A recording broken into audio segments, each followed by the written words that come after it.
पेंडपाला करण्यासाठी लागणारे साहित्य: 1 मोठा चमचा तेल, अर्धा चमचा मोहरी, चिमूटभर हिंग, पाव चमचा हळद, कढीपत्ता, 4 ते 5 लसूण पाकळ्या, अर्धा कप हरभरा डाळ, पाव कप तूर डाळ, अर्धा चमचा लाल तिखट, मीठ, अर्धा चमचा गोडा मसाला, 1 चमचा कारळ्याचं कूट, पाणी, कोथिंबीर.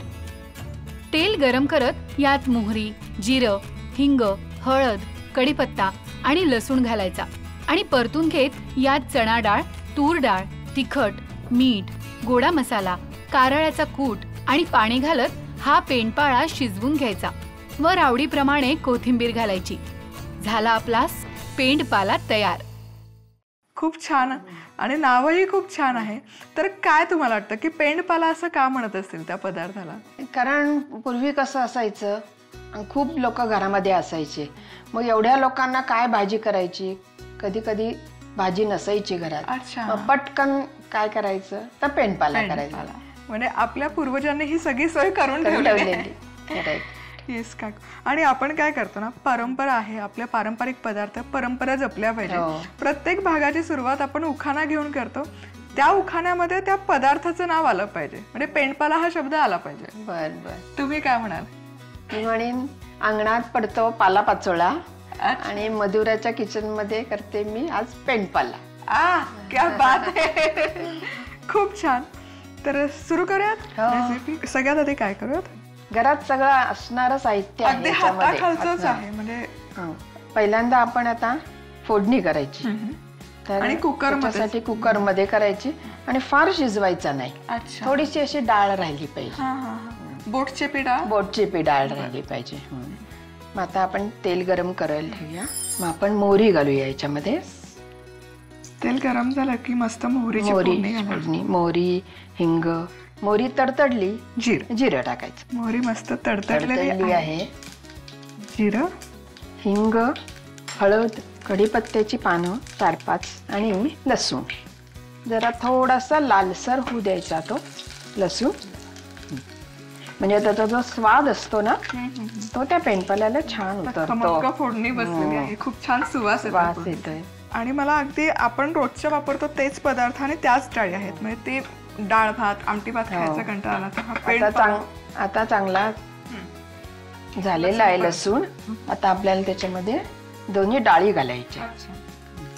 तर सगळ्यात आधी आम्ही घालतोय चणा डाळ, हरभऱ्याची डाळ, आणि जितकी हरभऱ्याची डाळ आहे त्याच्या अर्धी. अर्ध्यापेक्षाही कमी घातली तरी या तेलामध्ये छान परतून घ्यायचं.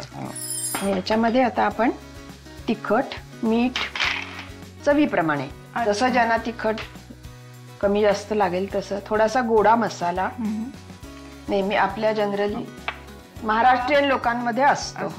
काळा मसाला किंवा तुमचा जो वर्षभराचा साठवणीचा मसाला असतो ते घातलं तरी. आणि थोडस कारळाचं कूट. अच्छा.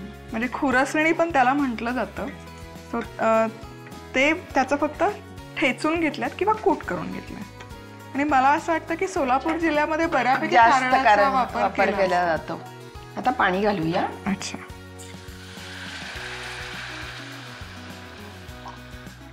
आणि आता मध्यम आचेवर 2 शिट्ट्या करायच्या. पेंडपाला इथे आपला शिजवून तयार होतोय. सो हे शिजतंय तोवर काकू, तुमच्या एवढ्या वर्षांच्या अनुभवानंतर काही आलेल्या टिप्स आहेत, किचन टिप्स किंवा काही सुगरणीचा सल्ला तुम्हाला शेअर करायला आवडेल? हो. भाकरी करताना त्या ज्वारीमध्ये दळतानाच थोडीशी उडदाची डाळ आणि तांदूळ टाकायचे, म्हणजे मग त्याला चांगला चिकटपणा येतो आणि भाकरी पांढरी शुभ्र होते. आणि ते पीठही विरी जात नाही. साधारण 1 किलो ज्वारी असेल तर मुठभर बास झाले. मुठभर उडदाची डाळ आणि मुठभर तांदूळ. आणि याच्याबरोबर खायला तर खूप सुंदर पेंडपाला बरोबर. पेंडपाल्यासोबत भाकरी, कढी आणि पेंडपाला असं त्याचं कॉम्बिनेशन आहे. क्या बात आहे. सो इथे आपलं हे छान शिजलेलं आहे. वा, खूप छान दिसतं आणि सुगंध तर इतका मस्त दरवळतोय, खूप छान सुवास येतोय.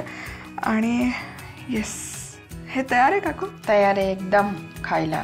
मस्त पेंडपाला बनवून तयार आहे.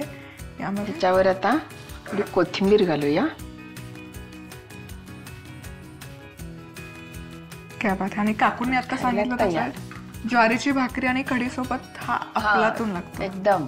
आणि हा थोडा ना असा सरसरीतच केला जातो कारण भाकरी सोबत खाल्ला जातो. म्हणजे डाळ आहे ती बोटचेपी शिजवायची, खूप गाळ नाही करायची, म्हणजे आपण आमटी करतो तशी नाही शिजवायची. थँक्यू सो मच काकू, तुम्ही वेळात वेळ काढून इथे आला आणि हा मस्त सोलापुरी पदार्थ आमच्या बरोबर शेअर केला. मनापासून धन्यवाद.